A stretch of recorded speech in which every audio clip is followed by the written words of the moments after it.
Dans cette vidéo, je réagis au docteur Jean-Michel Cohen qui nous parle d'idées reçues sur l'alimentation et on va voir s'il a raison. Grâce à vous les amis, j'ai plein d'idées fausses qui circulent et sur lesquelles vous me demandez une explication. Je vous donne tout aujourd'hui. Bienvenue sur la chaîne Jean-Michel Cohen, la chaîne où on ne parle que de nutrition et où on ne vous prend pas pour des patates. Manger gras fait grossir. Donc sous-entendu, plus on mange de graisse, plus on grossit. En réalité, c'est pas vrai. Ça veut dire que ce qui fait grossir, c'est l'ensemble de la ration calorique qui est consommée. On peut faire grossir les gens avec des carottes si on arrive à leur en faire manger 4 kilos par jour. Le seul sujet de manger gras fait grossir, c'est qu'en fait, c'est un problème de densité calorique. Ça veut dire que quand vous mangez gras, une cuillère à soupe d'huile, par exemple, c'est 10 grammes ou 9 grammes, c'est à peu près 100 calories. Donc c'est beaucoup. Alors que si vous prenez 10 grammes de carottes, bah, c'est 3 calories. Donc je pense que ça vient de là. Mais c'est pas parce que vous mangez gras que vous grossissez. C'est parce que vous mangez une ration alimentaire qui vous amènera plus d'énergie que tout autre. Alors ça, c'est... Oui, les calories jouent un rôle, mais c'est le plus gros mythe. L'assomption qui nous dit que c'est parce qu'on mange trop de calories et donc que notre corps a trop d'énergie qu'on devient gros est faux. Ça ne marche pas comme ça dans la recherche, ça ne marche pas comme ça dans la pratique. C'est pas le fait de trop manger qui vous rend en surpoids, parce que votre corps a trop d'énergie. C'est un syndrome métabolique. C'est le fait que votre corps puisse plus utiliser l'énergie efficacement, puisse plus convertir ce que vous mangez en énergie efficacement. La nourriture que vous mangez, c'est que le carburant et doit ensuite être converti en énergie utilisable, en ATP. Et donc, si le gras peut pas, par exemple, être converti en ATP, oui, il va finir stocké dans vos réserves de graisse. Mais le fait de penser que si votre corps consomme trop de calories, le fait de penser qu'il a un certain besoin en énergie et que si on dépasse cette énergie, ça va être stocké sous forme de graisse. Ça marche pas comme ça. La théorie est super simple, mais notre machine, elle n'est pas aussi binaire que ça. Il y a plein de processus chimiques dans notre corps et notre organisme est bien plus complexe que ça. Vous pouvez manger beaucoup sans prendre de poids et vous pouvez manger très peu et prendre du poids. Parce que ce qui cause vraiment l'obésité et le surpoids, c'est un syndrome métabolique, le fait de plus pouvoir utiliser le carburant correctement. Donc, non, déjà, forcément, le gras fait pas grossir. Enfin, ça dépend quel gras. Si on parle de graisse polyinsaturée, oui, parce que ça va poser beaucoup de problèmes physiologiques et ça va empêcher l'utilisation de ce carburant. Mais si on parle de bonnes graisses, comme les graisses saturées ou même monoinsaturées, non, ça fait pas grossir. Même si vous mangez beaucoup, bon, si vous allez dans des quantités astronomiques, bien sûr, mais c'est pas le fait de trop manger qui vous fait prendre du poids. C'est le fait d'avoir un syndrome, un problème métabolique, de pas pouvoir utiliser le carburant. Il y a plein de gens qui mangent énormément et qui sont pas en surpoids. Et il y a aussi plein de gens qui mangent très peu, de l'ordre de 1000 calories par jour, et qui sont en obésité morbide. Et je crois pas qu'ils soient en suralimentation. C'est juste qu'ils peuvent pas utiliser le carburant qu'ils consomment et qu'ils peuvent pas le convertir en carburant. Du coup, ça finit stocké et ils ont des gros problèmes métaboliques, ils ont des gros problèmes d'énergie. D'ailleurs, la plupart des gens qui sont en surpoids, en général, ils ont très peu d'énergie. Tu leur demandes d'aller courir, mais ils ont pas d'énergie, ils sont exténués. C'est bien la preuve qu'ils ont pas trop d'énergie, mais au contraire qu'ils en ont pas assez. Ils ont juste trop de carburant qui est stocké, mais qui peut pas être utilisé. Donc non, c'est un gros mythe. C'est pas le fait de trop manger qui vous rend gros. C'est le fait de pas manger ce qu'il faut, du coup, de pas manger la bonne alimentation. Et ça vous empêche d'utiliser les calories correctement. C'est pour ça qu'il y avait très peu d'obésité avant. C'est pas parce qu'on mange trop, non. On mange peut-être même moins maintenant. Ration alimentaire. Voilà, donc idée fausse. C'est mieux de manger du sucre. Si tu manges 2000 calories de fast-food tous les jours comparé à quelqu'un qui mange 2000 calories de calories saines, au bout de quelques mois, c'est pas du tout le même résultat. Il y en a une qui va être en surpoids, ou qui va avoir des gros problèmes métaboliques, et l'autre qui va être en très bonne santé. Donc non, à calories égales, parce que ça fait pas du tout la même chose, et du coup, votre corps pourra pas les utiliser de la même façon. Brun que de manger du sucre blanc. En fait, la bonne réputation de ce sucre brun, elle vient du fait que comme c'est un sucre qui n'est pas raffiné, il y a à l'intérieur un peu plus de minéraux et de micronutriments que dans le sucre blanc. Donc vous allez dire, c'est super, c'est ça qu'il faut faire. Eh ben non, pourquoi? Parce que la différence, elle est tellement fine et tellement petite qu'elle aura aucune implication sur notre bonne santé ou sur l'assimilation de ce sucre. Donc ne croyez pas ça. Alors si vous aimez le sucre brun, évidemment prenez-le, mais n'imaginez pas qu'en prenant du sucre brun, vous vous donnez un avantage par rapport à le sucre blanc. Mais en tout cas, dans tous les cas de figure, vous savez bien, il faut le limiter hein, quand même. Maximum 50 grammes par jour pour les femmes et maximum 60 grammes par jour pour les hommes. Le problème avec ce sucre blanc, c'est que c'est, ou le sucre brun, c'est oui, c'est que c'est dénué de nutriments et ça va pas forcément être facile à absorber. C'est que ça peut poser des problèmes d'absorption, causer des problèmes d'endotoxine parce que c'est des bactéries qui vont le manger, c'est pas vous qui allez l'absorber. Mais en soi, le sucre en lui-même, il est pas dangereux. D'ailleurs, si vous prenez ce sucre dans des repas complets, il y a aucun problème. Il y a aucun problème. Et comme vu que je l'ai dit, c'est pas le, comme j'ai dit, c'est pas le surplus calorique qui vous fait prendre du poids, mais le syndrome métabolique, le fait de pas pouvoir utiliser ce carburant correctement. C'est pas le fait de manger un peu de sucre qui va vous rendre gros. C'est sûr que si vous mangez que ça, vous allez être carencé en nutriments, vous allez sûrement avoir des problèmes d'intestin. Et donc oui, ça va vous rendre en surpoids. Mais c'est pas le sucre en lui-même le problème. Il faut boire 8 verres d'eau par jour. Ben pourquoi 8? En fait, on va faire le compte tous les deux. Un verre d'eau, en moyenne, un verre ballon, c'est grosso modo 125 millilitres. Mais un vrai verre d'eau, c'est 150 millilitres. Alors, C'est même 250, hein, un bon verre bien rempli. déjà, si je prends un verre ballon, j'aurais pris 1 litre. Si je prends un grand verre d'eau, j'aurais pris 1,2 litre. En fait, la bonne règle, il faut boire quand on a soif et ne pas oublier de boire. Et deuxièmement, la ration conseillée, c'est 1,5 litre à 2 litres d'eau par jour. Boire plus ne fait que diluer les urines. Oui, mais c'est pas 1,5 litre à 2 litres d'eau qu'il faut boire, c'est de liquide. Quand vous mangez des fruits, il y a de l'eau dedans, ça vous hydrate. Quand vous mangez de la viande, il y a de l'eau dedans, ça vous hydrate. Quand vous buvez, si vous faites comme moi, que vous buvez du lait cru, il y a de l'eau dedans. Si vous buvez des jus de fruits, c'est pareil. Ce qui fait qu'au bout du compte, je ne bois pas d'eau. Je bois que du lait cru, des jus de fruits, de la viande, des œufs. Tout ça, ça contient énormément de flotte. Ce qui fait qu'au bout du compte, je suis super hydraté. Donc pas besoin de chercher à consommer énormément d'eau, surtout si vous mangez des aliments qui en contiennent déjà, comme des fruits, ou carrément du lait cru.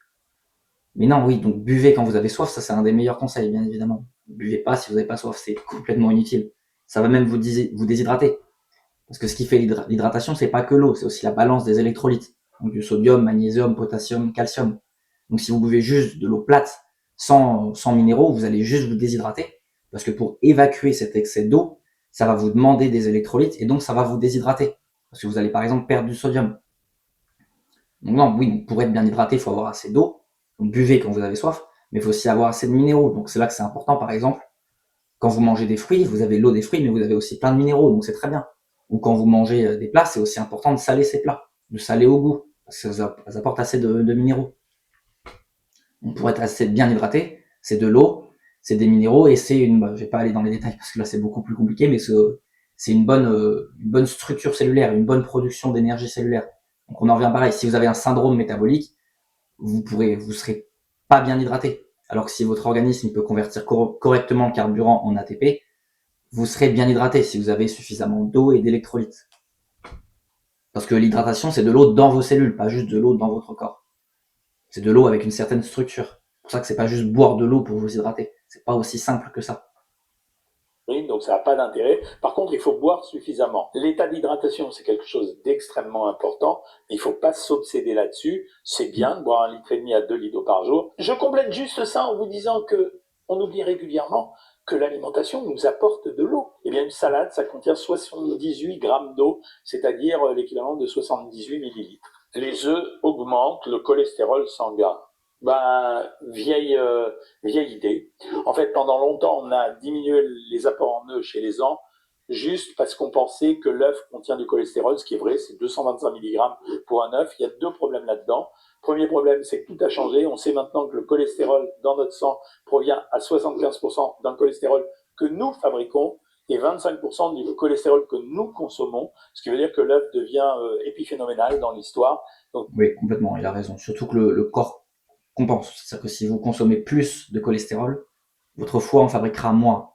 Et à l'inverse, si vous consommez moins de cholestérol, votre foie en fabriquera plus. Donc il y a quasiment aucun lien entre le cholestérol que vous avez dans le sang et votre consommation de cholestérol.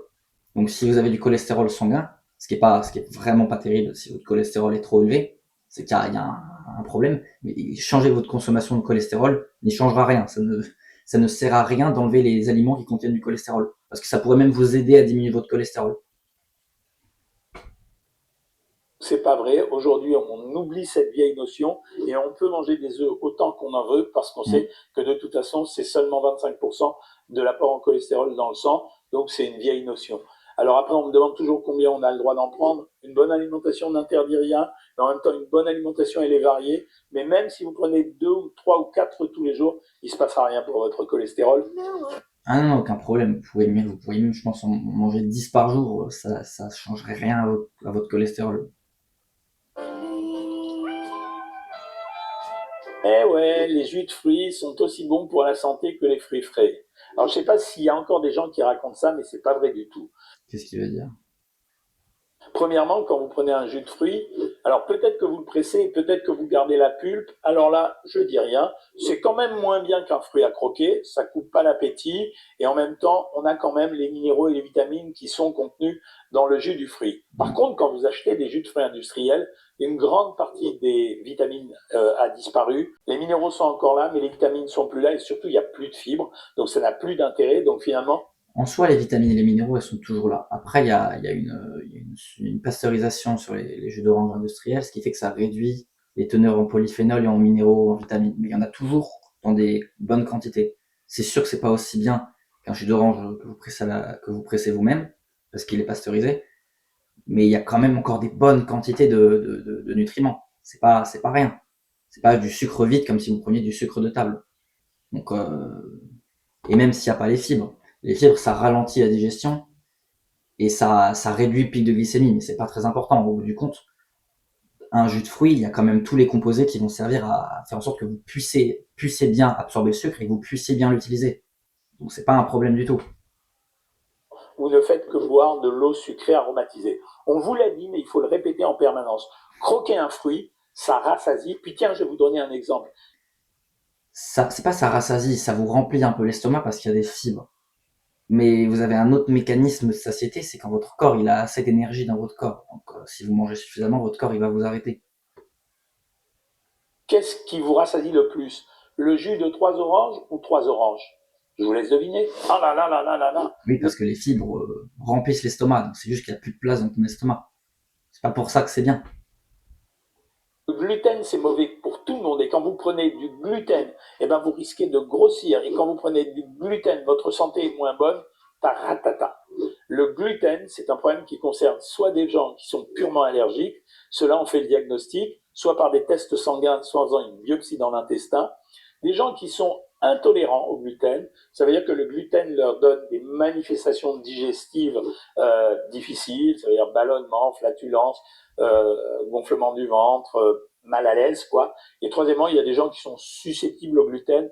Et là, on n'est pas bien sûr que ça soit vrai. Des fois, c'est simplement un problème de digestion, parce que quand vous mangez beaucoup de pain, la pizza par exemple, quand vous mangez des pâtes et que vous avez beaucoup de choses, vous pouvez vous sentir moins bien. Donc c'est une fausse idée. Vous avez tout à fait le droit, et c'est tout à fait possible de manger sans gluten. Mais avant de vous jeter là-dessus pour espérer avoir un effet positif sur votre santé, réfléchissez. Les aliments. Alors, il y a une grosse histoire de tolérance pour le gluten, donc il y a des gens qui vont être beaucoup plus sensibles au gluten, mais dans tous les cas, le gluten c'est une protéine inflammatoire, c'est-à-dire que dans tous les cas, sa décomposition en peptides, c'est-à-dire en plus petites chaînes d'acides aminés, elle va faire réagir votre système immunitaire dans tous les cas et elle va abîmer un peu votre paroi intestinale. Donc, que vous soyez sensible, hypersensible ou pas sensible du tout, au bout du compte, ça fait quand même des dégâts. Donc, c'est quand même mieux de limiter grandement le gluten, voire même de pas en consommer. Enfin, ça fait pas partie des aliments qui sont utiles à consommer, surtout qu'en général, les aliments, même les aliments, le blé qui contiennent du gluten, c'est qu'il n'y a pas de nutriments dedans, c'est des glucides vides. Quand vous mangez des pâtes ou quand vous mangez du pain, vous mangez certes des sucres lents, donc ça fait pas un très gros pic de glycémie, mais on s'en fout de ça. Mais surtout, vous consommez du sucre qui est dénué de nutriments, qui a pas mal de toxicité à cause du gluten, qui est pro-inflammatoire et qui va abîmer votre paroi intestinale, et qui, en plus, qui est apte à vous faire produire des endotoxines, car vous ne pouvez pas forcément le digérer correctement, comparé au sucre des fruits, par exemple, qui, eux, contiennent tout ce qu'il faut. Donc, c'est un aliment de survie, en fait. Faut consommer ça si vous avez rien d'autre.